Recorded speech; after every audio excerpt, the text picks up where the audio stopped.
नमस्कार, मैं हूं चेतना राजा और डीसी न्यूज इंडिया की खास पेशकश नो योर नेता में आज हमारे साथ जुड़ चुके हैं वार्ड नंबर 160 के शिंदे गुट के उम्मीदवार किरण भाऊ लांडगे।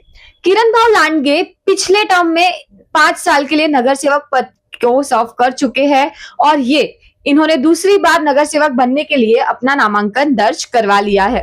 लेकिन इस बार कंपटीशन काफी टफ रहने वाला है क्योंकि उद्धव ठाकरे और राज ठाकरे साथ आ चुके हैं और कैंडिडेट्स भी जो सामने है वो काफी टफ माने जाते हैं क्योंकि 4 साल जो चुनाव नहीं हुए बीच में बीएमसी के, उसके चलते लोगों के काम काफी अटके पड़े थे।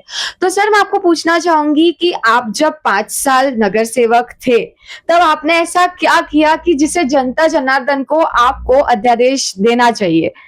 सच कहो तो आपके सभी दर्शकों को मेरा नमस्कार। जैसे आपने बताया कि पिछले 4 साल से चुनाव नहीं हुआ, लेकिन उसके 5 साल पहले हमने बहुत काम किया है और लोगों ने देखा है।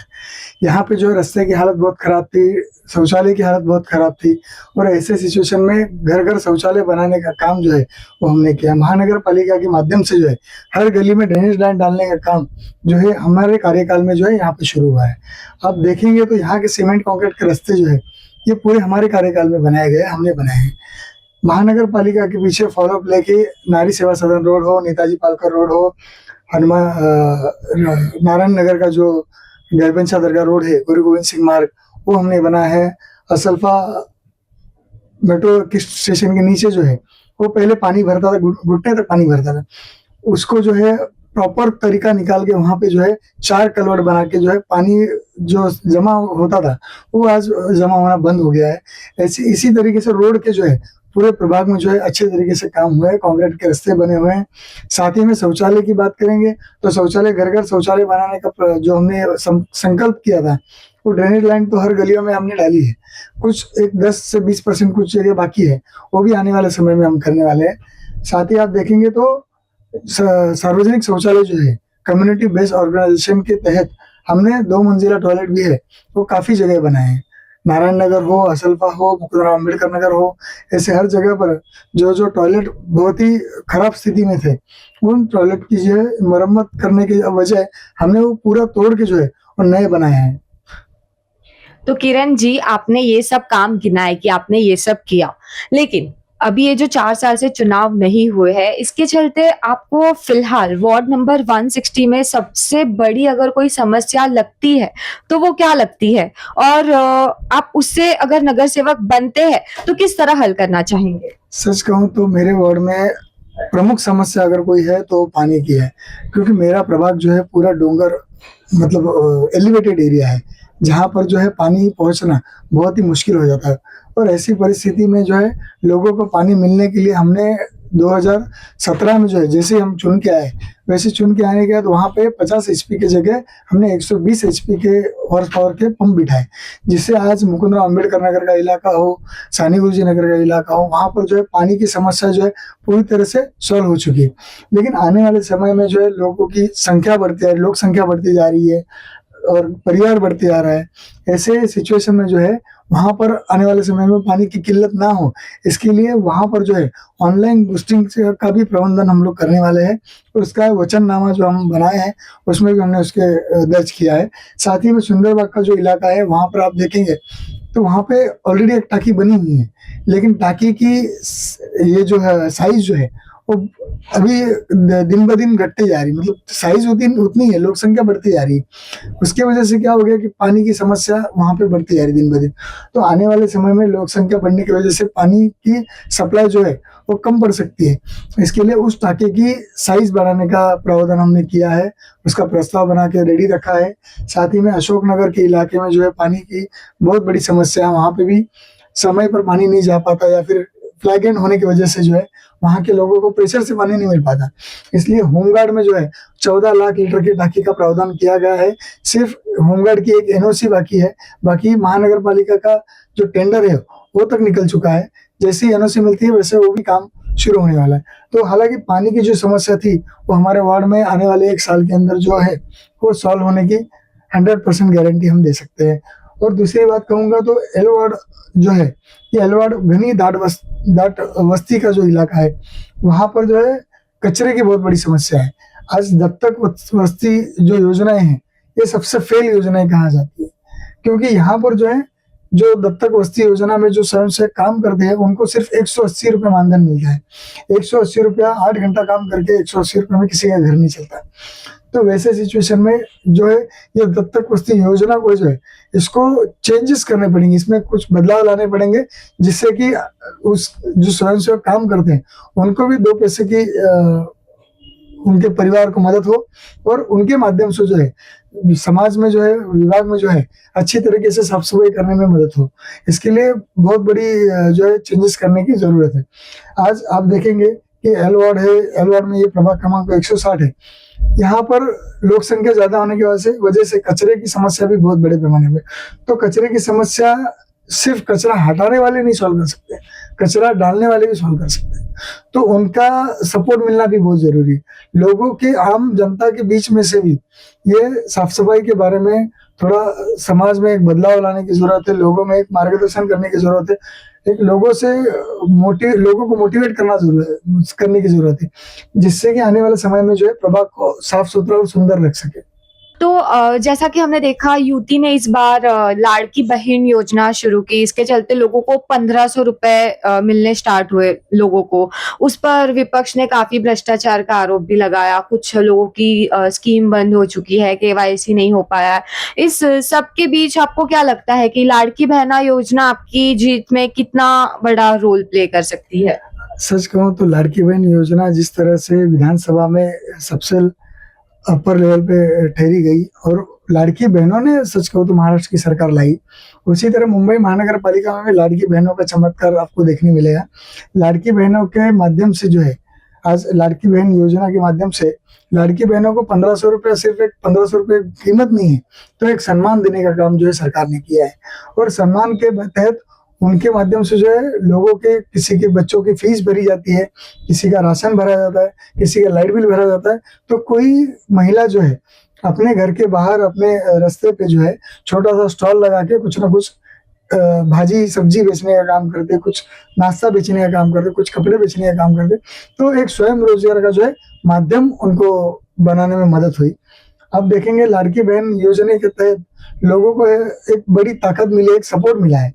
आज अकेले परिवार में, एक 4-5 जन के परिवार में कमाने वाला एक इंसान रहता है और खाने वाले 4-5 जन रहते हैं। उस समय अगर लाइट बिल भरना हो या घर का सिलेंडर भी लाना हो, तो एक 1500 रुपए की मदद होती है, तो बहुत बड़ा एक सपोर्ट घर को हो जाता है। और ये लाड़की बहनों ने मान्य किया है, और इसीलिए उनका सम्मान उनको मिलते ही उन्होंने जो है महाराष्ट्र सरकार के पीछे अपना बड़ा, महायुति सरकार के पीछे बड़ा आशीर्वाद दिया है। और उसी तहत महानगर पालिका में भी जो है वो सभी लड़के भाइयों को जो है वो आशीर्वाद देने वाली है। विपक्ष कहता है कि ये एक तरह का फ्रीबीज है, इस पर आप क्या कहेंगे? उनके नजर में फ्रीबीज होता होगा, क्योंकि उनके दलालों को जो है कमीशन मिलना बंद हो गया है। अब पहले के सरकारों में देखा होगा आपने कि वहां पे जो है, जो लोकल बॉडीज में जो लोग रहते थे, उनके माध्यम से जो है अनुदान आया करता था, और फिर नीचे आते तक अगर ऊपर से 100 रुपया आ रहा है तो नीचे पहुंचते पहुंचते 10 रुपया आ जाता था। आज मोदी जी के माध्यम से, देवेंद्र जी के माध्यम से, या फिर एकनाथ शिंदे साहब के माध्यम से जो है लोगों के खाते में डायरेक्ट पैसा आ रहा है, लोगों के अकाउंट में पैसा आ रहा है। उसमें कोई एजेंट या कोई दलाल बीच में नहीं है। लाभार्थी जो है वो डायरेक्ट बेनिफिशियरी है।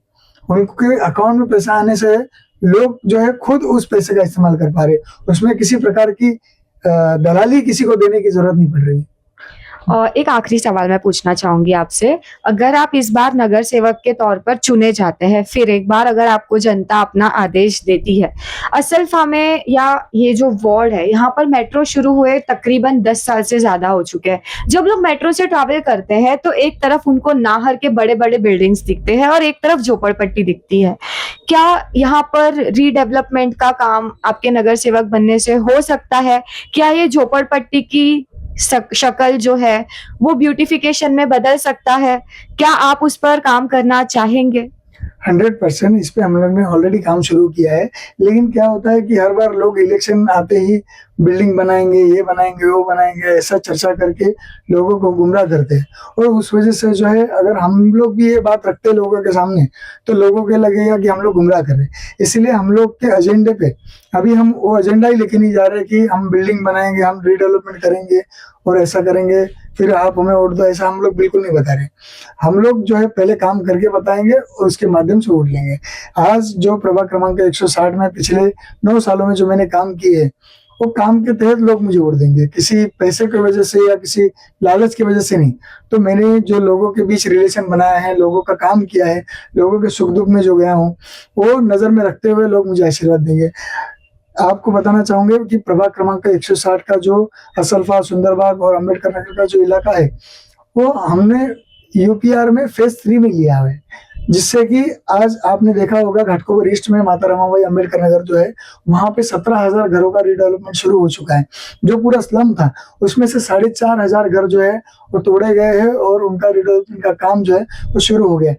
आपने देखा होगा एसआरए और म्हाडा, ये मुंबई का ऐसा पहला यूपीआर प्रोजेक्ट है जिसमें म्हाडा और एसआरए मिलके इन्वेस्टमेंट कर रही है और उनके माध्यम से वो प्रोजेक्ट बन रहा है। उसी तरह यूपीआर के जो 17 प्रोजेक्ट मुंबई में लिए गए हैं, उसमें से तीसरा प्रोजेक्ट जो है वो असल्फा का है।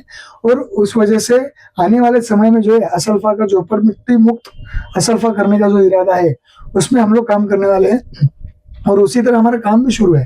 तो सर, लेकिन एक चीज मैं पूछना चाहूंगी, एसआर और म्हाडा का जो प्रकल्प है, लोगों में ऐसी मिसकंसेप्शन है कि मराठी लोग या फिर जो मुंबई के लोग हैं, उनको इस प्रोजेक्ट के माध्यम से बदलापुर, अंबरनाथ, ये सब इलाकों में, कल्याण डोंबिवली साइड भेजा जाता है और यहाँ पर बड़ी बड़ी बिल्डिंग बनाकर उसे पैसे वालों को बेचा जाता है। तो ये चीज यहाँ होगी नहीं होगी, इसे रोकने के लिए आप क्या करेंगे? या मुंबई घाटकोपर वालों को घाटकोपर में ही उनके हक का घर मिलेगा क्या? मैडम सच कहूँ तो आपको शायद गलत जानकारी है। आज तक ऐसा कभी नहीं हुआ है कि मुंबई के लोगों को कल्याण और बदलापुर में भेजा जाएगा। जो रोड कटिंग में लोग गए थे उनको माहौलगांव भेजा गया था, लेकिन उस पर भी कोर्ट ने जो है स्टे दिया है।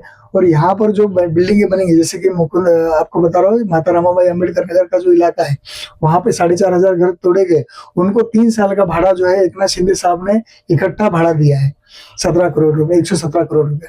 तो उसी बेस पे जो है वहां पर उसी जगह पे वो घर उनको वहां पे स्थापित करके दिए जाएंगे, जिससे कि वहां का एक भी मतदार जो है वो बाहर नहीं जाएगा। उसी माता रमाबाई अम्बेडकर नगर में जो है वहां पे स्थापित होगा। और उसी बेस पे जो है असफा में जब भी रिडेवलपमेंट होगा, वहां की पब्लिक जो है, वहां का जो घर है, वहां के जो परिवार है, वो यहीं पे स्थापित होंगे। यहाँ के परिवार कोई बाहर नहीं जाएंगे।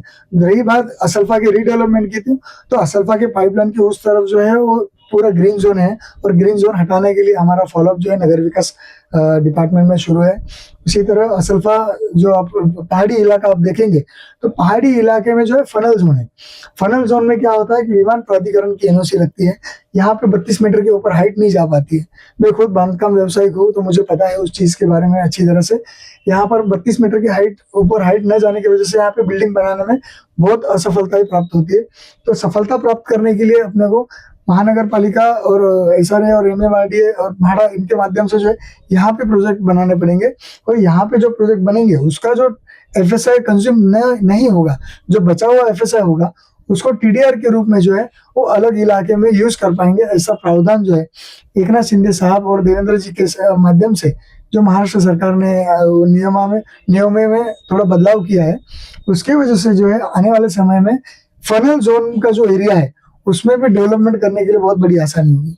एक और सवाल पूछूंगी। एक तरफ आप बोल रहे हैं कि विमान प्राधिकरण की वजह से हाइट में लिमिटेशन है, और दूसरी तरफ कुछ एरिया में, स्लम्स में ही 1+1+1 मतलब 3-3 माले का घर लोग बना चुके हैं। उसके लिए अधिकृत तौर पर शायद बीएमसी से परमिशन भी मिल चुकी है। तो ये सब जो हो रहा है, कहीं ना कहीं ऐसा लगता है कि शायद इसमें बड़ी बड़ी अथॉरिटीज भी इन्वॉल्व है, या फिर यहाँ पर रीडेवलपमेंट का कोई प्लान ही नहीं है। सर, इस पर आप क्या कहेंगे? यहाँ पर जो है रीडेवलपमेंट का प्लान का पूरा प्रावधान हमने किया है, पूरा प्रस्ताव भी बनाया हुआ है। अभी जो लोग 10 बाय 10 के घर में रहते थे, पहले मियाँ मतलब हस्बैंड वाइफ रहते थे, फिर उनके बच्चे हुए, बच्चों के बच्चे हुए, ऐसे फैमिली का विस्तार होने के बाद जो है 10 बाय 10 की जगह में सर्वाइव करना बहुत मुश्किल काम है। तो उस तरह कोई लोग डबल करते, कोई लोग ट्रिपल करते, उसका कोई परमिशन महानगर पालिका देती नहीं है। लोग अपनी मुश्किलों को हल करने के लिए उसका कुछ रास्ता निकाल के वो करते हैं। हालाँकि उनको भी वो सब चीज़ करना पसंद नहीं है, लेकिन मजबूरी में वो चीज़ करनी पड़ती है। आने वाले समय में उनको अच्छा घर देने का काम जो है महाराष्ट्र सरकार का है, मुंबई महानगर पालिका का है। आज आप देखना चाहेंगे तो मुंबई में जो है 1+1 जो घर है, उनको माले पे जो घर है उसका भी प्रावधान करने का जो है प्रस्ताव महानगर पालिका में रखा गया है, एसआरए में महाराष्ट्र सरकार में रखा गया है, जिससे कि आने वाले समय में मुझे 100% पता है कि उसका भी हल कुछ निकलेगा और जो दूसरे माले पे जो घर है, उनको भी उनका हक का घर मिलेगा। ऐसा प्रावधान करने का महाराष्ट्र सरकार का मानस है और वो आने वाले समय में पूरा होगा। तो अगर इस बार आप चुनाव लड़ रहे हैं तो आपको क्या लगता है, आप जीत दर्ज कर पाएंगे, और कर पाएंगे तो कितने वोटों से दर्ज कर पाएंगे? जीत दर्ज करना कोई मुश्किल काम नहीं है। आपको शायद पता नहीं होगा, 2017 में मैं इंडिपेंडेंट खड़ा था। मेरे पूरे मित्र परिवार, मेरे प्रभाग के लोगों ने मुझे बहुत बड़ा आशीर्वाद दिया। जब मैं पिछले उसके जीतने के 4 साल पहले मैं लोगों के बीच काम कर रहा था, तब लोगों ने मुझ में बसा हुआ कैलिबर देखा, मुझ में बसी हुई क्षमता देखी और मुझे जो है आशीर्वाद देके प्रभाग क्रमांक 160 का अपक्ष उम्मीदवार तौर पर नगर सेवक बनाने का जो है मानस किया और वो पूरा किया। 2017 में मैं 5,600 वोट से जीता, 5,600 वोट प्राप्त किए थे और 186 वोट से मैं जीता था। लेकिन इस बार की जीत जो है वो बड़ी ऐतिहासिक होगी। आप भी यही है, मैं भी यही हूँ और विरोधक भी यही है। तो उनको मैं बताना चाहूंगा कि आने वाले समय में 15,000 प्लस वोट से मैं जीतूंगा और ये जीत जो है मेरे अकेले की नहीं, मेरे प्रभाग के हर एक इंसान की है जो मेरे प्रभाग का विकास चाहता है। देखिए, किरण जी अपनी जीत को लेकर काफी कॉन्फिडेंट है, लेकिन ये जीत होगी या नहीं ये आप पे निर्भर करता है, जो कि 15 तारीख को आपके हाथ में है इन सब का भविष्य, कि आप अपना मतदान देंगे तो आपकी पसंद का उम्मीदवार बीएमसी के वार्ड नंबर 160 पर करेगा राज अगले 5 सालों तक। और इसका फैसला होगा 16 जनवरी को। आप भी यही है, मैं भी यही हूँ। मैं भी कामना करती हूँ कि आप जीते, अच्छे वोट से जीते, आपका आत्मविश्वास ना टूटे, लेकिन अंतिम फैसला तो जनता जनार्दन लेगी। और ऐसे ही नेताओं के साथ जुड़ने के लिए, ऐसे ही नेताओं के बारे में जानने के लिए, आपके कैंडिडेट के विजन और मिशन को जानने के लिए आप देखते रहे चेतना राजा के साथ डीसी न्यूज इंडिया की खास पेशकश नो योर नेता।